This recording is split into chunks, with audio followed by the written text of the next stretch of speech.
My father accused me of stealing $60,000, disowned me publicly, and months later my little sister found the money buried under a tree. When I wake up these days, it's not the shrill ring of an alarm clock or the rattling of a passing truck that pulls me out of sleep.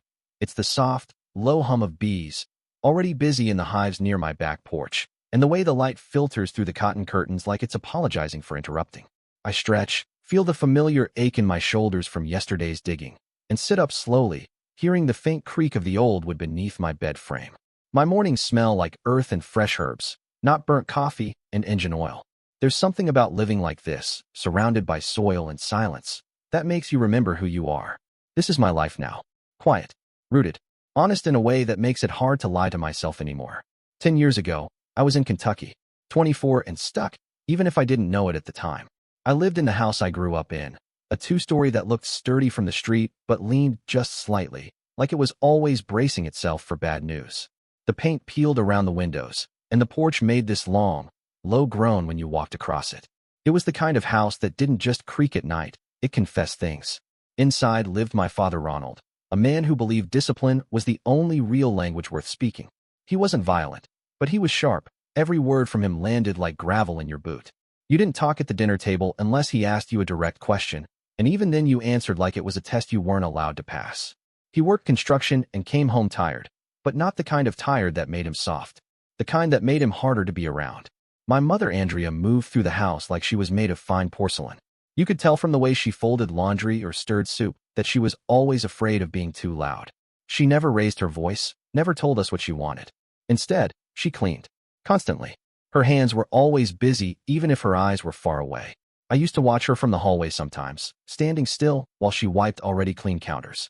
That was the closest thing she had to peace, I think, repeating small motions in silence. Cody, my older brother by 3 years, had already figured out how to survive in that house. His greatest strength was knowing when to vanish.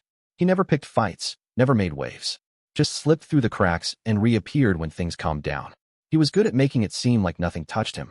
If I had a bruise on my pride, he had Teflon skin. He played by the rules just enough to get by and never got stuck carrying anyone else's weight. Then there was Zoe, our little sister.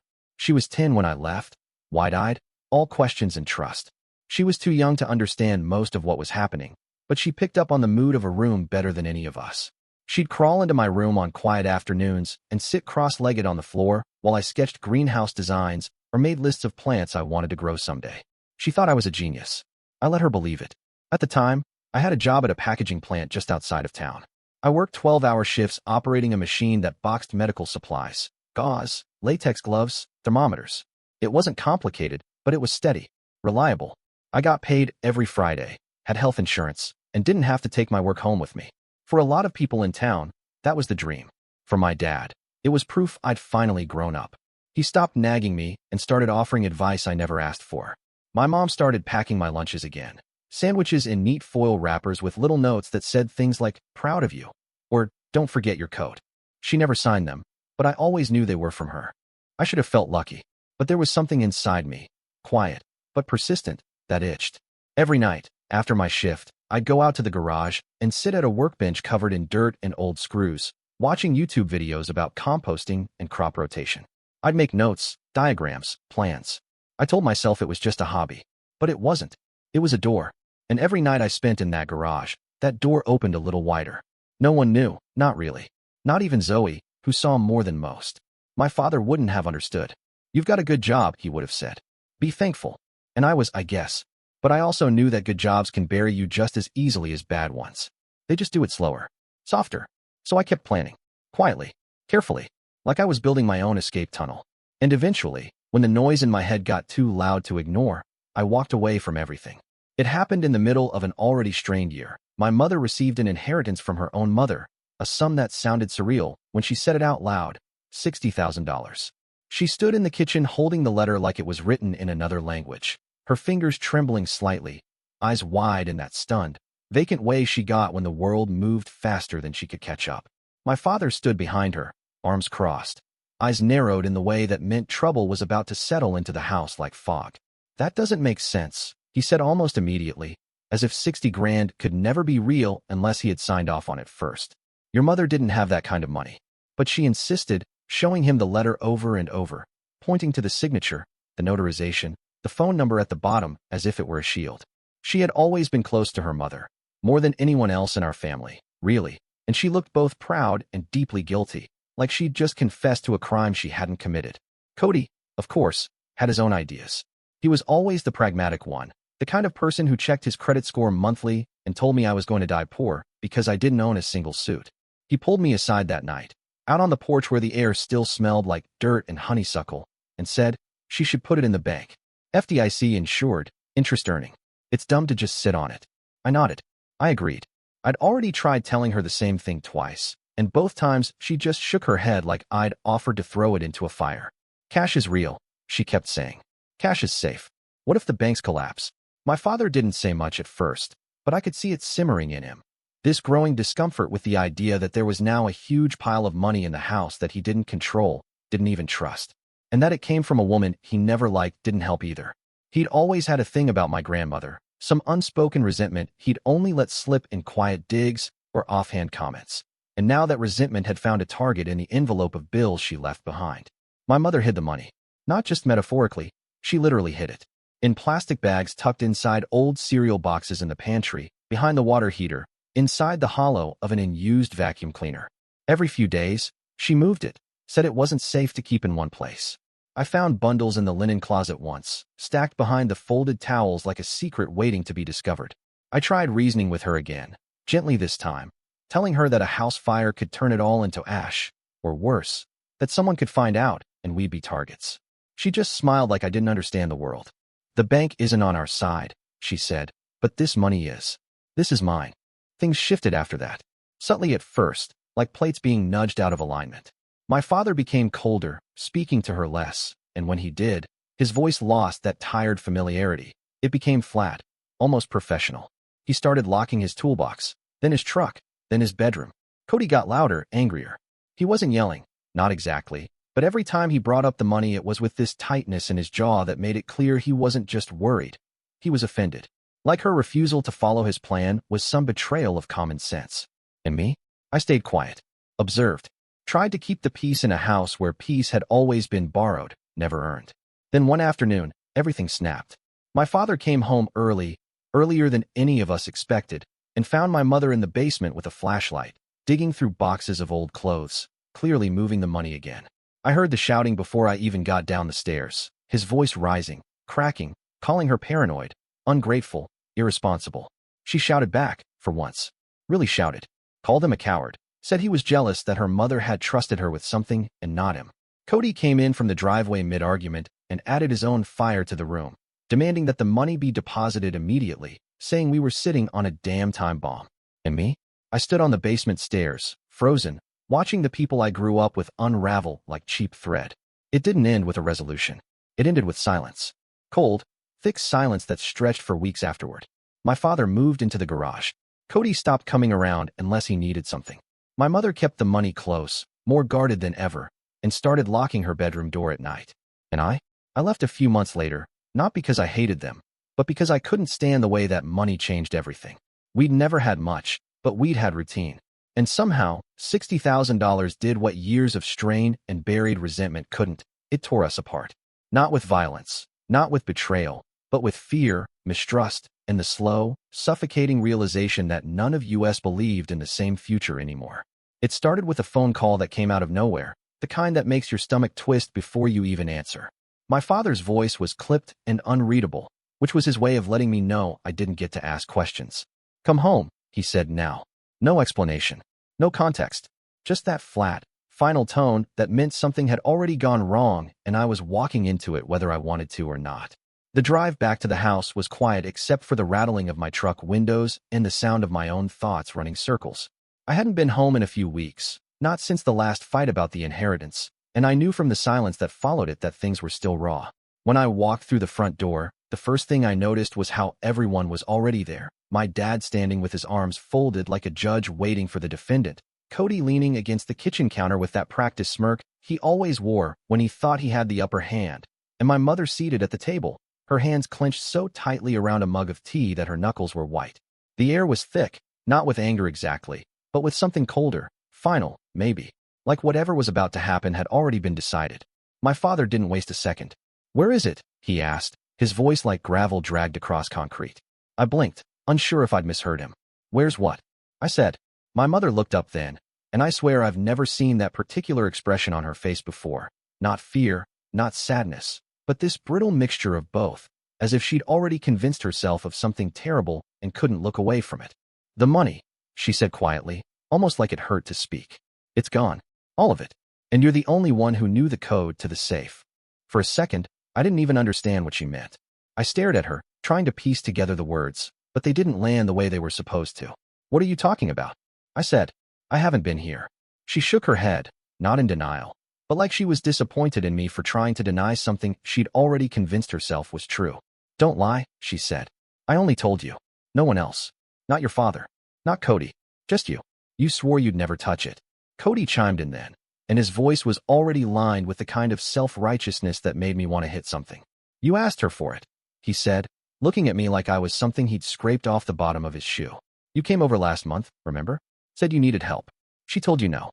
And now it's gone. You really expect us to believe that's just a coincidence?" I felt the ground shift beneath me. Not literally, but in that way where everything suddenly tilts and the people you've known your whole life start looking like strangers. "I didn't take anything," I said, my voice sharper than I meant it to be. "I asked her if I could borrow some money, yeah? I was honest about it. But when she said no, that was it. I respected that." My father snorted like he'd heard that lie 100 times. "You needed it for what? Your farm? Your bees? You thought you were entitled to it. And when you didn't get what you wanted, you helped yourself." The thing about being accused by people you love, or at least used to, is that it doesn't feel like anger at first. It feels like betrayal layered in disbelief. I looked at my mother, hoping, begging silently for her to say something, to stop this train before it ran off the tracks completely. But she just sat there, still holding the mug, still trembling slightly, eyes locked on a spot on the wall behind me like if she didn't look at me, she wouldn't have to admit she'd made up her mind. I don't know how long we stayed there like that, me standing in the kitchen like a stranger in my own childhood home, while they built this case around me with half-truths and accusations they didn't bother to verify. My father pacing like he was about to make a closing argument. Cody circling me with words sharp enough to draw blood. And my mother, the woman who once kissed my scraped knees and sang lullabies in the dark, now treating me like a thief. I didn't cry. I didn't yell. I just stood there, swallowing a dozen different responses, until finally I said, "If you've already decided I'm guilty, then I'm not going to waste my breath trying to convince you otherwise." I walked out without slamming the door. I didn't give them the satisfaction of drama. But I knew something had broken in that kitchen, something you can't glue back together no matter how many apologies come later. They didn't just accuse me of theft. They put me on trial in the middle of the room where we used to eat birthday cake. And they all voted guilty. It didn't take long after that kitchen ambush for everything to escalate. The silence didn't last more than a few hours, just enough time for my family to decide they weren't going to handle this like a misunderstanding or a private argument. They were going to make it official. I got the call the next morning while I was out in the field checking on the new hives, the sun barely up and the dew still hanging in the air. A local number I didn't recognize popped up on my screen, and I answered without thinking, only to hear a police officer asking if I could come down to the station to clear up some questions. His voice was too polite to be casual, and I already knew what this was about. My parents had gone to the cops. I showed up that afternoon, dusty and tired, still wearing the same clothes I'd been working in. I figured maybe if I walked in calm, cooperated, told them my side of things, it would all blow over. That's how you're taught it works, right? If you didn't do anything wrong, you don't have anything to hide. But it didn't take long to realize I wasn't there to give a statement. I was there because they already had theirs. And it wasn't mine. My mother had confirmed to the officers that only I knew the code to the safe. She told them, flat out, that she'd never given it to anyone else. That she trusted me, and now regretted it. I could imagine her sitting there, hands folded in her lap like she was at Sunday church, her voice all soft and measured, like she wasn't accusing her son of being a thief, just stating facts. They didn't yell, didn't threaten. They didn't need to. They showed me the surveillance footage. My stomach sank the second the screen lit up. There I was, plain as day, walking up the porch steps a week ago. I remembered the visit. I dropped off a batch of honey and picked up some old books from the basement. At least, that's what I thought I remembered. But the camera showed me unlocking the side door, stepping inside, and then, almost 20 minutes later, walking back out with a large plastic container held against my chest. Not rushed, not panicked, just moving steady, like I had every right to be there. And technically I did. But that didn't matter anymore. They said the timestamp on the video lined up with when the money was discovered missing. Said the safe wasn't forced open. Said it looked like whoever took the cash knew exactly what they were doing. My protest sounded hollow, even to me. I didn't take anything, I said again and again, but they just nodded politely, wrote things down on their notepads, and waited for me to give them a reason to stop pretending to be neutral. Then came the neighbor. Apparently, one of the women across the street, Mrs. Egan, who used to bring us casseroles when we were kids and talk too much about nothing, told the officer she'd seen me that day. Said she was watering her plants when I left the house, carrying what she called a suspicious-looking bin. She even added that I seemed in a hurry, though I'm pretty sure I never broke a sweat. I hadn't seen her, hadn't even thought to look. But now her testimony sat right alongside my mother's and Cody's and the video footage, building this neat, damning little narrative that everyone seemed ready to believe. That was the moment it really hit me. Not the accusation, not the footage, not even the neighbor gossiping like she was solving a mystery, but the understanding that my own family didn't just think I could have taken the money. They believed I did. Fully. Absolutely. Enough to call the cops. Enough to lie to their own faces until it sounded true. There wasn't going to be a family meeting to sort it out. No second chances. Just a closed door and a version of the truth that didn't include me anymore. They said I wasn't under arrest yet. They just needed to finish the investigation. But I walked out of that station already feeling convicted, not by a court, but by the people who were supposed to know me best. And there was nothing I could do to change it. It all unraveled faster than I ever thought it could. After the footage, the neighbor's statement, and the steady drip of assumptions parading as facts, the police launched a full investigation. I tried to stay calm, told myself it was just protocol, that eventually someone would come to their senses and realize this didn't make any damn sense. But the longer it went on, the quieter my phone got. Friends stopped checking in. Even the neighbor across from my place, someone who used to wave every morning without fail, now looked through me like I didn't exist. Then came the subpoena. My mother took the stand. I wasn't even in the courtroom that day, just my lawyer, but I saw the transcript later. Line by line, she confirmed that she'd only ever given the safe's code to me, that she never gave permission for the money to be touched, that I had a history of financial recklessness, which was her way of saying I once maxed out a credit card in college when I was trying to fix my car and couldn't afford a mechanic. She spoke calmly, clearly, like she wasn't dismantling her own son's life one sentence at a time. The worst part wasn't what she said, it was what she didn't say. She didn't once say she believed I was innocent. She didn't even look uncertain. Just facts. Just distance. I was officially charged with fraud. They didn't throw me in a cell, at least not physically, but they slapped me with a suspended sentence, which meant I got to walk around in the world while dragging the weight of a criminal record behind me like a chain. I was fined, an amount that gutted what little savings I had, and warned that any future infractions would land me behind bars. I remember leaving the courthouse with a paper in my hand, and the strange realization that no matter what I said, no matter what I felt, I had now been legally named a liar and a thief. And once that label stuck, it never really washes off. The fallout came fast. My clients, most of whom had found me through word of mouth and trusted me with their land, their crops, their bees, started backing out. First politely, then without explanation. Contracts that had been solid turned to vapor. Emails stopped. Payments froze. My name came off 2 co-op directories, and I got an official notice from the county that my agricultural certification was under review due to recent legal complications. They didn't even bother calling. Just a form letter with my name typed at the top like I was no longer worth a human voice. And then there was Emma. We'd been together for over 2 years, met at a farmer's market where she was selling homemade soap, and I was standing behind a honey booth that barely turned a profit back then. She stood by me at first, said she didn't believe any of it, that people were jumping to conclusions. But as the weeks went on and the silence grew louder and the money started running dry, she began pulling away. She stopped spending nights, then stopped texting back right away, then started saying things like, "I just need space to think," and "I don't know what to believe anymore." One morning she dropped by and said it wasn't working, and I didn't argue. I just nodded, and she cried, and I stood there in the doorway like I'd already left. That's the thing about losing your reputation. It's not loud. It doesn't come with fire or screaming. It's a slow, quiet erosion. You just wake up one day and realize no one trusts your word anymore. You're not a person to them. You're a headline, a warning, a cautionary tale they whisper about over coffee. And the worst part is, there's no coming back from it. Not really. Because it doesn't matter if you're innocent when everyone's already decided you're not. After everything, the accusations, the court, the silence that followed like a second skin, I thought maybe, just maybe, there would be a moment where things leveled out. Not forgiveness, not redemption, just a pause. A space where people got tired of hating me. But my father, The man who used to pat me on the back when I remembered to mow the lawn before he asked, didn't just pull away. He erased me. He stopped saying my name. Stopped acknowledging that I had ever existed beyond being a stain on his reputation. According to him, I wasn't his son anymore. I was just a story he didn't tell. The silence from him wasn't cold. It was hollow, like walking through a house after everything's been packed up and sold. Cody didn't stop at silence. He went further.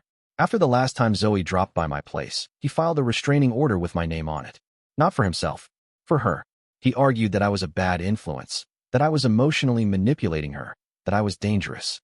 He stood in front of a judge and painted me like a predator, someone who couldn't be trusted around his little sister.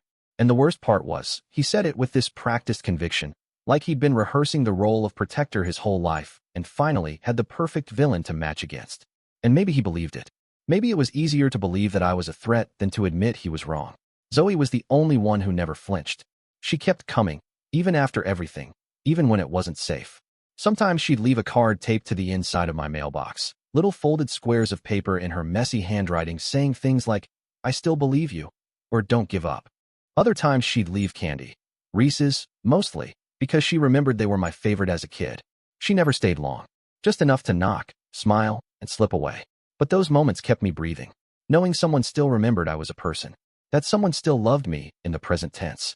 Then came the night it rained. It was late, past midnight, and I heard the knock before I even turned off the porch light. She was standing there in her hoodie, drenched, holding a little plastic bag with homemade cookies inside and a note that simply said, sorry it's raining. Thought you might need these. She smiled like she always did, small, tired, but real, and we sat on the porch for a few minutes just listening to the rain and talking about nothing. About books she was reading, about how she missed her art class, about how no one at home talked about me except in whispers. It was the first real conversation I'd had in weeks, and it was the last. Cody found out, maybe from her clothes being wet when she got back, or maybe he followed her. I still don't know. And he went ballistic. She texted me the next day in all caps, panicked, saying he'd taken her phone, that she was grounded, that he'd threatened to send her away to boarding school if she ever came near me again. And he followed through. I never saw her after that. No knocks, no notes, no candy in the mailbox. Just silence, colder than before, because now I knew exactly what I was missing. I lost a lot that year. My work, my name, my home in every sense of the word. But losing Zoe, losing that last, flickering thread that still connected me to something that felt like family, that's what really broke me. Not in the loud way. Not in tears or yelling or fists through walls. Just this quiet, steady ache that settled into my chest and never left. The kind of grief that doesn't scream. It just hums, low and constant, like a song you can't remember the words to but can't stop hearing. It was a full year later, long after the damage had hardened into something permanent, when my phone rang and I saw my mother's name on the screen. I stared at it for a while, thumb hovering, heart tight in my chest like it was warning me not to answer. I hadn't heard her voice in months. Not since the day I stood in court and listened to strangers recite the wreckage of my life, while she sat 2 rows back and didn't once look up. But something made me answer, maybe curiosity, maybe cruelty. Her voice came through thin and fragile, like it had to pass through a tunnel of regret just to reach me. And the first thing she said was, Zach, I need to tell you something. She didn't apologize. Not at first. She just started talking, and I let her. Said that Zoe had been digging in the backyard under the old dogwood tree, the one we used to hang wind chimes on when we were kids, and found a rusted tin box wrapped in plastic. Inside was the money. All of it. Still in neat bundles, still marked and counted exactly the way she'd described when she first got it. Zoe brought it to her in the kitchen, hands shaking, voice quiet, and said, I think I found what you've been looking for. My mother said she remembered everything in a rush after that. How she had panicked, how she convinced herself the house wasn't safe, how she'd stuffed the money in the box and buried it in the yard, just for a few days, until she could figure out a better hiding place. But then she got scared, forgot, or maybe didn't forget so much as repress it, burying the memory deeper than the money itself. What she hadn't remembered, what she admitted through tears, was that she'd filled the safe back up with paper-wrapped bundles of blank copy paper, made to look like the real thing, just in case someone broke in. And when she opened the safe later and found those fake bills, her mind didn't question it. It leapt to conclusions. To me. She kept saying, I was scared, like that explained anything. Like fear somehow made the months of silence okay. Like fear made it reasonable to testify against her own son, to sit in court and watch the world take me apart. She said she was sorry, over and over, said it like a broken record that didn't know how to stop skipping, but the words landed flat. Too smooth. Too late. There wasn't anger in me anymore, just this quiet, bitter calm that settled in as she kept talking, and I realized how much of my life had burned down over something she forgot. A few weeks later, I got the letter from the court. Official language. Exoneration. Full acquittal. All charges dismissed. Like that undid anything. Like that fixed the clients who ghosted me, or the certifications that were still flagged, or the girlfriend who never came back. Like that erased the looks I still got in town, the way people still moved a step back when I walked into a room, just in case. They cleared my name on paper, sure, but no one came knocking with apologies. No one rushed to make things right. The sentence was gone, but the sentence had never really been the worst part. What stayed was the silence. The days spent doubting my own memory. The feeling that I had been turned into something ugly and no one cared enough to ask if it was true. I hung up the phone that day without saying goodbye. Just let the line go quiet and left it there. Because some things, once broken, don't get glued back together. They just stay broken. And you learn to live around the cracks. She called again a few weeks after the court sent the letter, her voice quieter this time, almost reverent, like she was speaking to someone already gone. I didn't answer at first, just let it ring out, then sat there staring at the voicemail icon like it was some kind of apology wrapped in digital pity.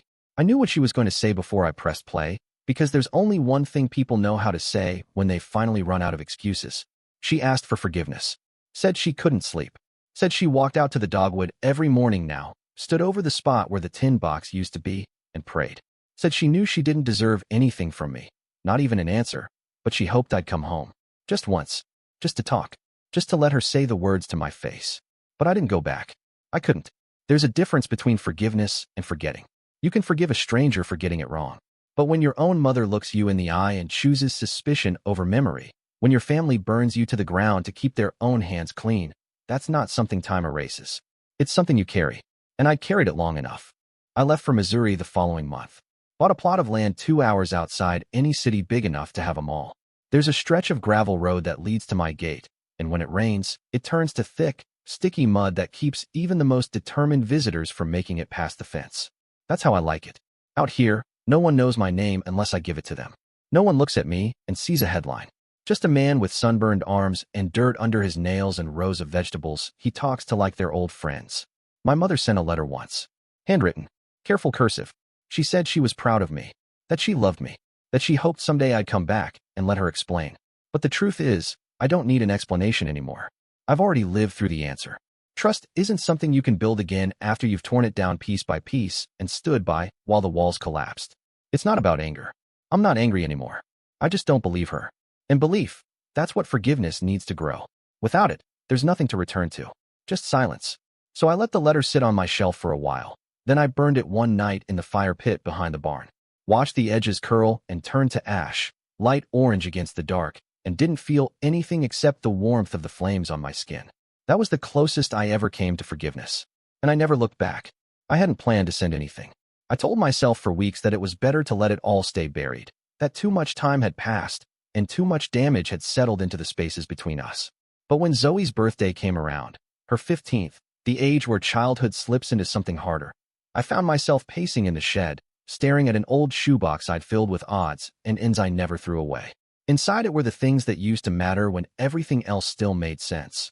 A pack of sunflower seeds I'd saved from a summer long gone, a half-empty bag of heirloom carrots, a note she wrote me once that said, "I like that you talk to plants." I didn't include the note, just the seeds, and a small box of dark chocolates, the kind she used to steal from the pantry and blame on Cody. I wrapped the box in plain brown paper, no return address, no message inside. I didn't want to explain anything. There wasn't anything left to explain. I just wanted her to have something that didn't ask for forgiveness or demand answers. Just a reminder that I was still somewhere in the world, still growing things, still thinking of her when the air turned sharp and the leaves began to fall. I drove 2 counties over to ship it, careful not to leave a trail, but I didn't realize the box would still be stamped with the distribution hub, Lynn County. Small detail, one I figured no one would notice. But someone did. A few weeks later, I heard from an old mutual contact, a friend of a friend who still knew enough about my life to pass along a message without asking too many questions. He said Zoe and my mother had come looking. Said they'd tracked the package to the sorting center, made calls, asked around, followed whispers. Said they didn't yell, didn't cry, didn't accuse. They just asked if anyone knew a man who kept to himself, lived off the road, grew vegetables, and once made honey that tasted like wildflowers. He said he didn't tell them anything, but that Zoe left a note behind anyway. Tell him thank you. It said, he's not invisible. Not to me. That was all. I kept the shipping receipt, folded it into the back of my journal. Not because I wanted to be found, but because it meant I hadn't disappeared completely. Somewhere out there, someone still knew I existed. And in a world that had done everything it could to forget me, that was enough. She arrived just after sunset, when the sky had gone soft with color and the air smelled like damp soil and the smoke from my chimney. I heard the truck tires first, grinding along the gravel path, slow and uncertain. I stepped out onto the porch, unsure if it was a delivery or some local needing directions, but when I saw her, smaller than I remembered, wrapped in an old coat that used to belong to my father, I didn't move. She looked older, thinner. Her hands trembled when she stepped out of the cab, and she gripped the door like it was the only thing keeping her upright. Her eyes met mine, and for a second, nothing existed between us but the weight of time. She tried to speak, but her voice came out dry, cracked like leaves in winter. "Zach," she said, and then nothing. Her lips moved like she was trying to pull sentences from memory, but whatever she was looking for wasn't there.